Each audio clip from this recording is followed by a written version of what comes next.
Prime minister साहब, आपके जो ख्यालात हैं एनआरओ के बारे में वो आज भी सुने हमने, पहले भी पूरी कौम आगाह है। आपकी इत्तेहादी जमात का एक डेलीगेशन जाके जेल में मिला है शहबाज शरीफ साहब से और कौमी डायलॉग की बात हुई है। उसके बदले में जवाब में फजल रहमान साहब कह रहे हैं, मरियम कह रही है हमने आपको उल्टा एनआरओ नहीं देना और हमने कोई डायलॉग नहीं करना। तो ये क्या कहानी क्या चल रही है? लोगों को बेवकूफ समझते हैं। ये समझते हैं कि लोग इतने उनको हकारत से देखते हैं कि लोग तो बेवकूफ है। पता चल गया ना मीनारे पाकिस्तान में लोग लाहौरी बेवकूफ थे या नहीं थे कि इनकी चोरी बचाने के लिए पब्लिक ने निकलना है। सारी कौम जानती है, 30 साल से जानती है किस तरह ये मुल्क से इन्होंने जो जुल्म किया है। सारे बाहर देखते हैं इतने इतने अरबों रुपए इनके बच्चे रह रहे हैं, यानी वहां कोई शहजादे भी नहीं रह सकते जिस तरह इनके बच्चे रह रहे हैं। एक रसीद नहीं बता सकते कि पैसा किधर से आया। तो सब जानती है कौम। इसलिए मुझे तो इनसे जवाब इनका क्या दूं, लेकिन मैं ये समझता हूं कि जिसने भी आज तक ये समझा ना कि कौम बेवकूफ है, उससे ज्यादा बेवकूफ इंसान नहीं। अच्छा खान साहब, ये बताइएगा कि शुरू से ही हम देख रहे हैं कि आप इकॉनमी पे बहुत फोकस हैं और आए रोज जो आप ट्वीट्स करते हैं जो इशारियों के हवाले से, माशी इशारियों के हवाले से, वो भी हम देखते हैं। लेकिन अब आगे जो है हम IMF की तरफ जा रहे हैं। सवाल ये है कि क्या कोई बिजली की कीमतों में इजाफे का इम्कान है? कोई आपने इजाजत दी है? आगे IMF के हवाले से क्या आप राय रखते हैं, क्या प्लान है? देखिए, अभी ये डिस्कस हो रहा है, इसके ऊपर तो मैं कौम से बात करूंगा। जो बिजली का इशू है, बिजली का इशू क्या है?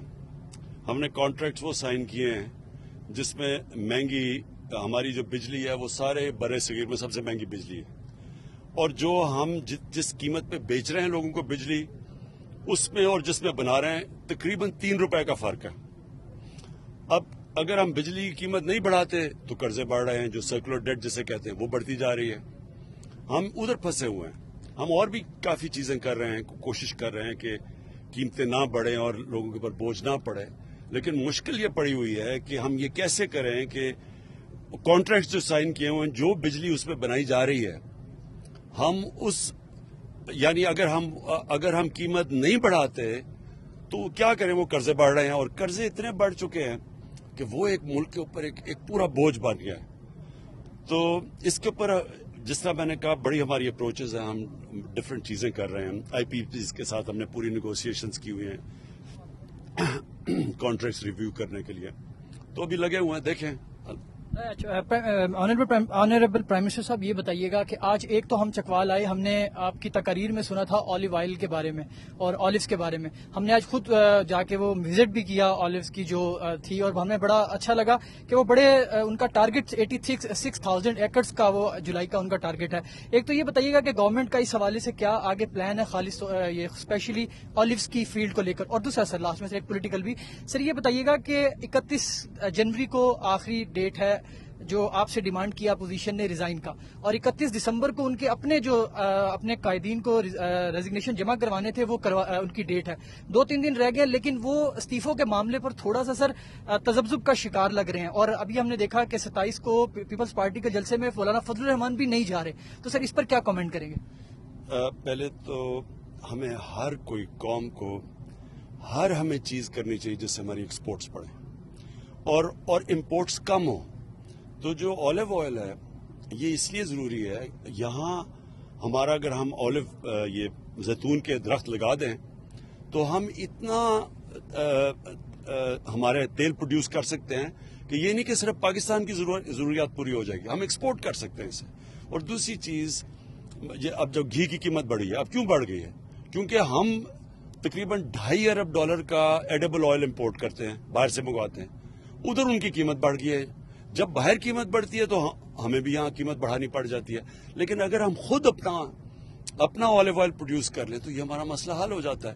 तो इसके ऊपर अब हम पूरा जोर लगा रहे हैं। और भी एक एवोकाडो का भी हम सोच रहे हैं। वो एवोकाडो एक ऐसा फल, वो सब्जियों में सबसे यानी कीमती सब्जी समझा जाता है, तो वो पाकिस्तान में तो बड़ा अच्छा उगता है। तो उसके ऊपर भी हमने अब सारी कोशिश कर रहे हैं कि हमारा जो एग्रीकल्चर है वो अब कैश क्रॉप्स, वो उन क्रॉप्स की तरफ जाए जिसमें वैल्यू एडेड हो, जो हम एक्सपोर्ट कर सकें। और जो आपने ये कहा, आपने क्या कहा था इसमें? मैं आपको ये बता दूं कि अगर इन्होंने इस्तीफे लिए, मेरी आज पेशेंट को ही सुन लें कि इनके फॉरवर्ड ब्लॉक बन जाएंगे। جس نے 15 کروڑ یا 10 کروڑ خرچ کیا الیکشن لڑنے میں، وہ ان کے کہنے پہ استعفے دیں گے؟ یعنی وہ، اور مولانا فضل الرحمان تو ویسے ہی 12th مین ہے، اس کے کہنے پہ کون استعفی دے گا؟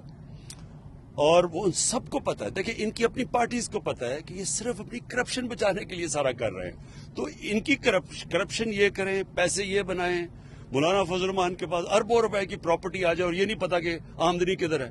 یعنی یہ بھی معجزہ ہے نا، کوئی جادو ہوا ہوگا، یا مولانا فضل الرحمان کوئی تو ایکسپلینیشن دے گا نا کہ اربوں روپے کی پراپرٹی ہے اور کوئی ذریعہ معاشی نہیں ہے جس سے پیسہ بنے۔ تو جواب انہوں نے دینے ہیں اور قربانیاں دے رہے ہیں اپنے ایم این ایز اور ایم پیز کی، وہ نہیں مانیں گے۔ میں آپ کو کہہ رہا ہوں، یہ جتنا زور لگائیں گے ان کی فارورڈ بلاکس بن جائیں گے۔ استعفوں سے اپوزیشن میں فارورڈ بلاک بن جائے گا۔ وزیر اعظم عمران خان نے پیش گوئی کر دی۔ چکوال میں میڈیا سے گفتگو میں وزیر اعظم نے کہا کہ مولانا 12ویں کھلاڑی ہیں، ان کے کہنے پر کون استعفیٰ دے گا؟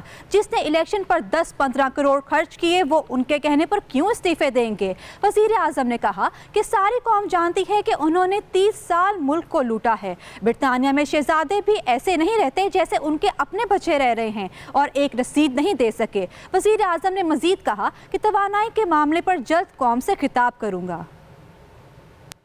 میں آپ کو یہ بتا دوں کہ اگر انہوں نے استعفے لیے، میری آج پیشنٹ کو سن لیں کہ ان کے فارورڈ بلاک بن جائیں گے۔ جس نے 15 کروڑ یا 10 کروڑ خرچ کیا الیکشن لڑنے میں، وہ ان کے کہنے پہ استعفے دیں گے۔ یعنی وہ، اور مولانا فضل الرحمان تو ویسے ہی 12th مین ہے، اس کے کہنے پہ کون استعفیٰ دے گا؟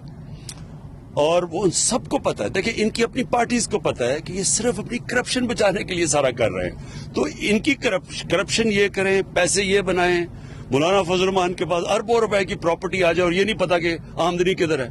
یعنی یہ بھی معجزہ ہے نا، کوئی جادو ہوا ہوگا، یا مولانا فضل الرحمان کوئی تو ایکسپلینیشن دے گا نا کہ اربوں روپے کی پراپرٹی ہے اور کوئی ذریعہ معاشی نہیں ہے جس سے پیسہ بنے۔